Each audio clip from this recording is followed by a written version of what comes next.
Triple S C पेट के लिए बहुत ही महत्वपूर्ण जीके का हमारा सीरीज स्टार्ट हो चुका है। ये पर डे 25 क्वेश्चन का सीरीज होगा और ये पर डे आएगा।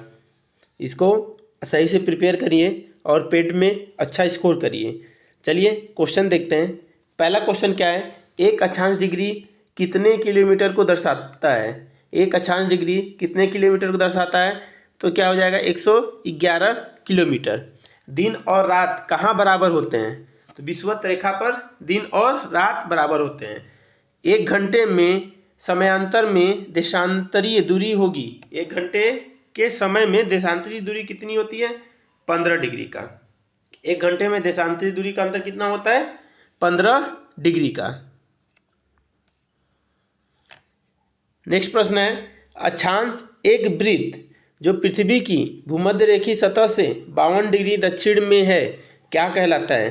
अक्षांश एक वृत्त जो पृथ्वी की भूमध्य रेखीय सतह से 52 डिग्री दक्षिण में है क्या कहलाता है। इसका उत्तर हो जाएगा 52वां समांतर दक्षिण। 52वां समांतर दक्षिण। सारे क्वेश्चन ये यूपी ट्रिपल एस सी पेट के क्वेश्चन हैं और यूपी ट्रिपल एस सी के किसी न किसी एग्जाम में आए हुए हैं, तो इसको अच्छे से प्रिपेयर करिएगा। शरदीय विषुव कब होता है। शारदीय गलत प्रिंट हो गया है, ये क्या होगा, शरदीय विषुव कब होता है, 23 सितंबर को। शरदीय विषुव कब होता है, 23 सितंबर को। ग्रीनविच मीन टाइम से भारतीय मानक समय कितना आगे है।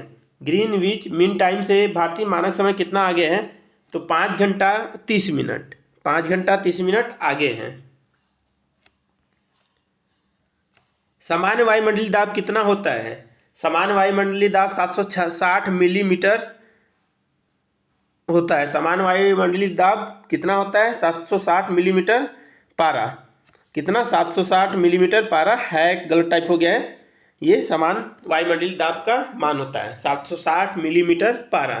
कौन सा चक्र पृथ्वी पर मौसम के पैटर्न का एक महत्वपूर्ण पहलू है, तो जल चक्र हो जाएगा। कौन सा चक्र पृथ्वी पर मौसम के पैटर्न का एक महत्वपूर्ण पहलू है, तो इसका उत्तर क्या हो जाएगा, जल चक्र। सर्वाधिक वार्षिक वर्षा कहाँ होती है, अमेजन बेसिन में। सर्वाधिक वार्षिक वर्षा कहाँ होती है, अमेजन बेसिन में सर्वाधिक वार्षिक वर्षा होती है। जहाँ ऋतु के अनुसार पेड़ों से पत्तियां झड़ जाती हैं, वे पौधे कौन से वन की श्रेणी में आते हैं। जहाँ ऋतु के अनुसार पेड़ों से पत्तियां झड़ जाती हैं, वे पौधे कौन से वन की श्रेणी में आते हैं, तो इसका उत्तर हो जाएगा पर्णपाती। क्या हो जाएगा उत्तर, पर्णपाती। निम्नलिखित में से किस महाद्वीप में उष्णकटिबंधीय पर्णपाती वनों का विस्तार अधिक है। निम्नलिखित में से किस महाद्वीप में उष्णकटिबंधीय पर्णपाती वनों का विस्तार अधिक है, इसका सही आंसर हो जाएगा एशिया। विश्व में सबसे बड़े व घने वन कहाँ हैं। विश्व में सबसे बड़े व घने वन कहाँ हैं, तो ये उसका उत्तर जाएगा ब्राज़ील में। यूरोप में कितने देश हैं। यूरोप में कितने देश हैं, तो यूरोप में कुल 44 देश हैं। कितने देश हैं, 44 देश। अगला प्रश्न, विश्व की सबसे बड़ी पर्वत श्रृंखला कौन सी है। विश्व की सबसे बड़ी पर्वत श्रृंखला कौन सी है, एंडीज। तनामी रेगिस्तान किस देश में स्थित है। तनामी रेगिस्तान किस देश में स्थित है, तो ऑस्ट्रेलिया देश में तनामी रेगिस्तान स्थित है। विश्व का सबसे बड़ा गर्म रेगिस्तान कौन सा है, तो सहारा रेगिस्तान विश्व का सबसे गर्म रेगिस्तान है।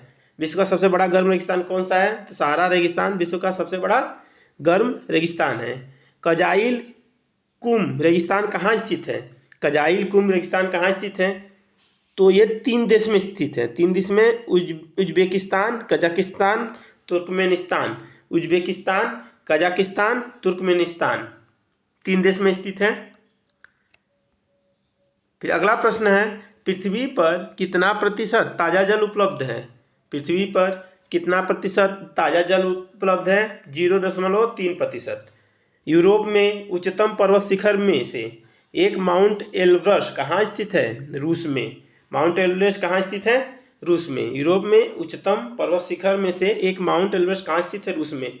कौन सी पर्वत की चोटी पृथ्वी के केंद्र से दूरतम बिंदु है। कौन सी पर्वत की चोटी पृथ्वी के केंद्र से दूरतम बिंदु है, माउंट चिम्बराजो। कौन सी पर्वत चोटी है, माउंट चिम्बराजो। हिमालय के सर्वोच्च शिखर माउंट एवरेस्ट की ऊंचाई कितनी है? 8,848 मीटर। हिमालय के सर्वोच्च शिखर माउंट एवरेस्ट की ऊंचाई कितनी है? 8,848 मीटर। नेक्स्ट प्रश्न है, उस सबसे बड़े देश का नाम बताएं जिसकी सीमा में एक भी नदी नहीं बहती। उस सबसे बड़े देश का नाम बताएं जिसकी सीमा में एक भी नदी नहीं बहती। तो इसका सही आंसर हो जाएगा सऊदी अरब।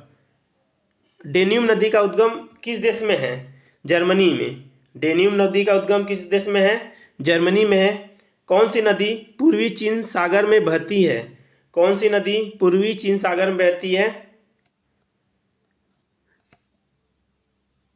ये प्रश्न गलत है। नेक्स्ट प्रश्न देखते हैं इसमें, कौन सी नदी विषुवत रेखा को दो बार काटती है? कौन सी नदी विषुवत रेखा को 2 बार काटती है? इसका उत्तर हो जाएगा कांगो। यहाँ पे मिसप्रिंट हो गया है, कौन सी नदी विषुवत रेखा को 2 बार काटती है? यहाँ पे क्या हो जाएगा? काटती है। तो इसका उत्तर हो जाएगा कांगो। तो हमारा ये 25 क्वेश्चन का सीरीज था, इसको प्रिपेयर करिए, फिर नेक्स्ट सीरीज आएगी और ऐसे ही एक हम सीरीज पूरा कंप्लीट करेंगे जब तक यूपी पेट का पेपर नहीं हो जाता। हमारे साथ बने रहिए।